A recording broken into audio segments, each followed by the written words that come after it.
Assalamualaikum warahmatullahi wabarakatuh. Kemajuan teknologi telah membawa perubahan-perubahan yang cepat dan signifikan pada industri farmasi, obat asli Indonesia, makanan, kosmetika, dan alat kesehatan.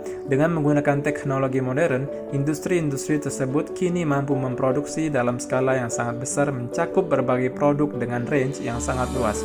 Untuk itu, Indonesia harus memiliki sistem pengawasan obat dan makanan yang efektif dan efisien yang mampu mendeteksi, mencegah, dan mengawasi produk-produk tersebut untuk melindungi keamanan, keselamatan, dan kesehatan konsumennya, baik itu di dalam negeri maupun di luar negeri. Untuk itu telah dibentuk BPOM yang memiliki jaringan nasional dan internasional serta kewenangan penegakan hukum dan memiliki kredibilitas profesional yang tinggi. Visi BPOM terwujudnya sediaan farmasi dan pangan olahan yang aman, bermutu dan berdaya saing dan mendukung masyarakat sehat dan sejahtera bersama Indonesia Maju menuju Indonesia Emas 2045. Visinya yang pertama, meningkatkan efektivitas pengawasan sedia farmasi dan pangan olahan serta penindakan kejahatan sediaan farmasi dan pangan olahan melalui kolaborasi pemerintah, pelaku usaha, dan masyarakat. 2. Memfasilitasi percepatan pengembangan dunia usaha sediaan farmasi dan pangan olahan termasuk UMKM dalam rangka membangun struktur ekonomi yang produktif dan berdaya saing. 3. Meningkatkan kapasitas masyarakat di bidang sediaan farmasi dan pangan olahan dengan mengembangkan kemitraan bersama seluruh pemangku kepentingan. Dan yang terakhir, pengelolaan pemerintah yang bersih, efektif, dan terpercaya untuk memberi pelayanan publik yang prima di bidang sediaan farmasi dan pangan olahan.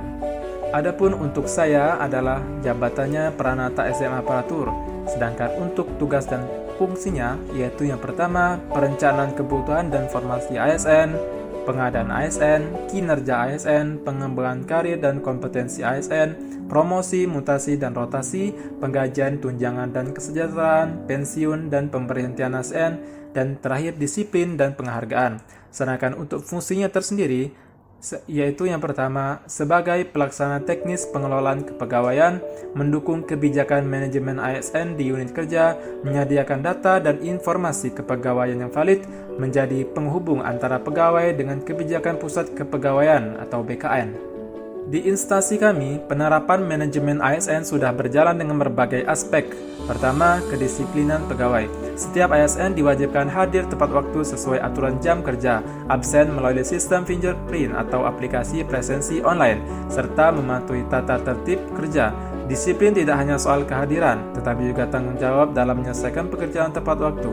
Atasan juga rutin melakukan monitoring untuk memastikan pegawai bekerja sesuai aturan. Kedua, pengembangan kompetensi. Instansi kami mendorong setiap ASN untuk terus belajar dan meningkatkan keterampilannya. Bentuknya bisa melalui pelatihan, workshop, bimbingan teknis, maupun pendidikan formal. Misalnya, pegawai diikutsertakan dalam diklat manajemen, kursus digital, dan berbagai pelatihan lain sesuai bidang tugasnya. Dengan begitu, pegawai memiliki kemampuan yang selalu relevan dengan perkembangan zaman.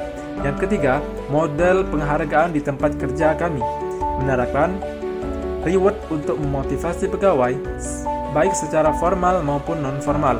Bentuknya seperti pemberian penghargaan pegawai teladan, ucapan apresiasi atas kinerja, hingga insentif bagi pegawai yang berhasil melampaui target.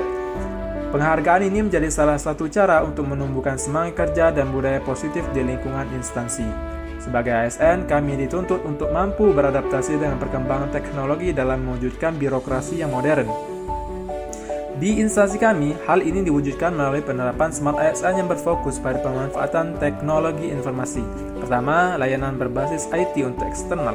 Kami menyediakan berbagai aplikasi dan platform digital yang memudahkan masyarakat mengakses layanan. Misalnya, melalui BPOM Mobile, masyarakat dapat mengecek legalitas obat dan makanan secara mandiri. Selain itu, tersedia pula kanal pengaduan online serta media sosial resmi di instansi yang memberikan informasi cepat, transparan, dan mudah dijangkau. Dengan begitu, pelayanan publik menjadi lebih efektif dan dekat dengan masyarakat. Kedua, sistem kerja berbasis IT untuk internal organisasi. Dalam mendukung tata kelola administrasi, kami menggunakan sistem aplikasi seperti CISN, SiCakep, Srikandi, dan Simakin, dan sistem kepegawaian berbasis online. Melalui aplikasi ini, proses surat menyurat, pencatatan data pegawai, hingga monitoring kinerja dapat dilakukan secara digital.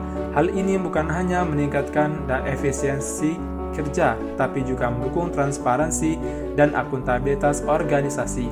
Melalui penerapan layanan publik berbasis IT serta sistem kerja digital internal, instansi kami berkomitmen membentuk ASN yang adaptif, kolaboratif, dan siap mendorong terwujudnya smart government di Indonesia.